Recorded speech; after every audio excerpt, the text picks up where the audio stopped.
He made bank at school. It started in 7th grade, when one kid noticed the same thing every single week. Somebody forgot their lunch, somebody's card got declined, or somebody just straight up didn't eat. And every single time, they'd beg their friends for food or snacks at the table, and their friends are like, no bro, get your own. Listen, I've been there. So this kid started a business, $5 a month. And if your lunch ever fell through, he would spot you, no questions asked. So he started carrying a backpack full of basic lunch foods. A bunch of PB&Js, chips, granola bar, juice boxes, nothing fancy, but it was food. He called this business Lunch Insurance. Brilliant. People laughed at him at first. Yo, this is a dumb business, dude. Oh, you think so? Just you wait. But during that first week of business, 4 kids needed this. Hey, remember when I called your idea dumb?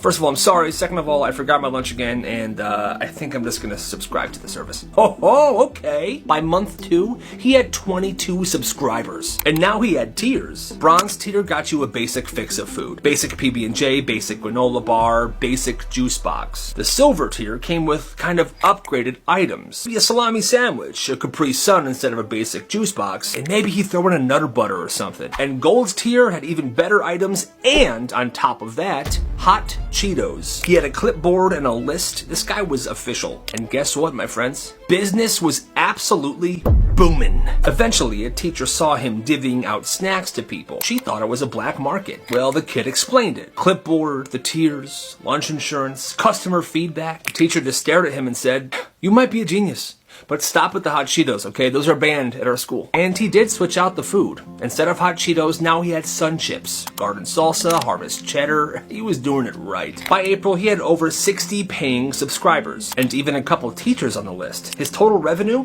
$2,700. You gotta respect the hustle. So where's my daughter? Yeah, well, we got good news and bad news. This happened the second day of kindergarten. Ella is 5 years old. It's her second day ever riding the bus. The bus route ends at the daycare, and that's where her mom picks her up after work. But on this particular day, the bus pulls up. The kids get off, except for Ella. The daycare staff looks around. Wait a minute, where's Ella? They called her mom. Hi, did you keep Ella home from school today? Because she's not here. What? No, she was in the bus this morning. The mom calls the school. Where is my daughter? She didn't get off her bus today. I have no idea. They had no idea. They panic. The mom panics. 15 minutes later, the school calls the mom back. Hi, we know where she is. we know where she is. She had fallen asleep on the bus. The bus driver never checked the seats. They drove the bus back to the bus depot and locked the bus inside of the garage and left. Ella wakes up alone. On a dark, silent bus, and she's absolutely horrified, as you can imagine. There's no lights, there's no voices. She starts screaming. Finally, a mechanic hears her and runs over. She's in tears, she's shaking, she's hugging her backpack. The school apologized. The bus driver got fired, and that girl never took a nap on a bus ever again. They lost him during a thunderstorm. The backyard gate swung open and their dog was gone. For weeks, they searched. They put up posters everywhere. They called different shelters. Nothing. Then one afternoon, they're driving home. Their daughter sees something. Mom! That's Milo. Same golden fur, same curled tail, except a new collar. They pull over and they walk up to the door. Milo! His name's actually Charlie. He's cute though, huh? Feel free to pet him. Mom, do something. Where did you find him? Oh, we picked him up from the shelter. He was soaking wet, it was raining. We took him home. That's our dog. He was chipped. He wasn't chipped, and that's our dog. The girl kneels down. Milo, come here. See? He knows his name. Charlie, come here. But Milo didn't come. He was so happy to see his real owners. Quick, get Milo in the car. We're leaving now. Hey, wait. And they took the dog and they sped away. Honestly, I would have done the same thing. That's my freaking dog. That dude was seriously trying to keep him. That's messed up. It's a Saturday afternoon. This mom's at the park with her 2 kids when her neighbor drives up. Hi, can you watch my kids for just like 10 minutes? I have to run to the grocery store. Yeah, sure. Just 10 minutes, right? Yes, 10 minutes tops, and I'll come pick them up right back here. Well, 10 minutes turn into 2 hours. They're at the park still. Her kids and her neighbor's kids exhausted. Everybody wants to go home. No sign of the mom. No texts, nothing. She's not answering her calls. Hold on, kids. I'm just trying to get a hold of your mom. She's not picking up. Come on. Well, now it's getting dark, and they can't just keep staying at the park. So she takes her kids and her neighbor's kids in her car, and she drives to the neighbor's house. She pulls up in the neighbor's driveway, and there's her neighbor's car, parked. What the heck? The lights are on inside the house. She grabs the kids, goes up to the front door, and knocks. The neighbor opens the door, holding a bag of popcorn, and the TV was on. Oh, thanks for bringing them back. Have a great day. Come on, kids. What the heck? No thank you, no apology, just shuts the door. And that's when the mom realized her neighbor never had to go to the store. She just wanted time off from her kids. That's messed up. Is that a car on the football field? Yo, that's Miss Shelton. So Miss Shelton had been teaching at this school for forever. AP Chem, strict, she was sharp, she wore heels on lab days, and she'd never smiled. But within these last few weeks, she'd been slipping. Her hair's messy, she's forgetting the schedule. She told one kid, I am this close to quitting, I swear to God. Well, finals week hits. She hands out the tests, and then she just leaves the room. Someone says, do we follow her? Yo, guys, she's outside. And then everybody goes to the window, and she's standing in the parking lot, staring at her car, motionless.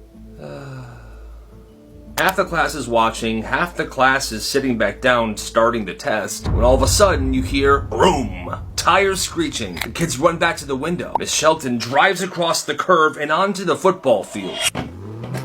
And she just starts spinning. She's doing donuts in the middle of the football field. Grass and dirt are flying everywhere. Kids are filming. Teachers and gym staff are running outside to the field to see what's going on. They're screaming, my field! What are you doing? And they're just watching her do this. And all of a sudden, she just drives off the football field and parks in front of the front office. She walks in and hands in her name tag and her keys. Here's my keys, and thanks for everything. I'm done. I'm done. And she leaves.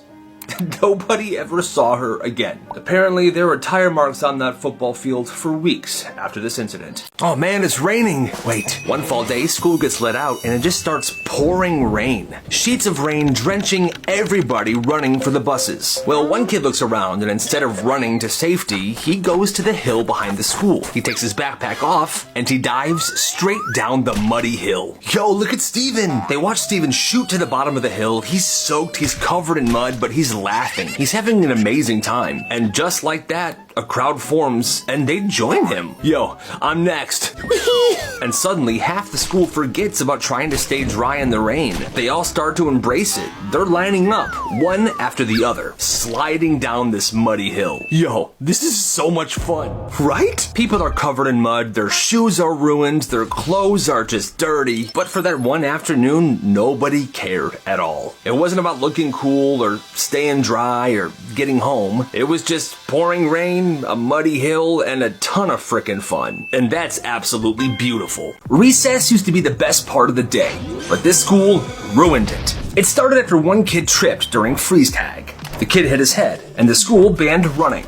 You guys can still play tag, okay? Just walking tag. Walking tag? What the heck? So the kids pushed through. They were power shuffling, they were speed walking, they were kind of like twirling around, they weren't running. Well, a girl pivoted too weirdly and she twisted her ankle. So then tag was banned. The kids were like, all right, fine, let's switch to something else. So everyone began to jump rope. Well, as they were going around one day, the rope hit and smacked somebody in the eye, and she was pretty injured, I guess. Then jump ropes. They were banned. They tried catch, but one day the ball hit a teacher. Ow! Hey, no more balls! So they started tossing around pine cones, and then they had to stop doing that. So finally, one kid brings Uno. Surely this is gonna be fine. But one day they were having a pretty intense Uno game, and everyone began arguing, and it was almost a full-blown fist fight. No, man, you are an absolute cheater. I didn't cheat, Steven. Screw you. You smell like crap. That's it. Uno and any other game like that was then banned as well.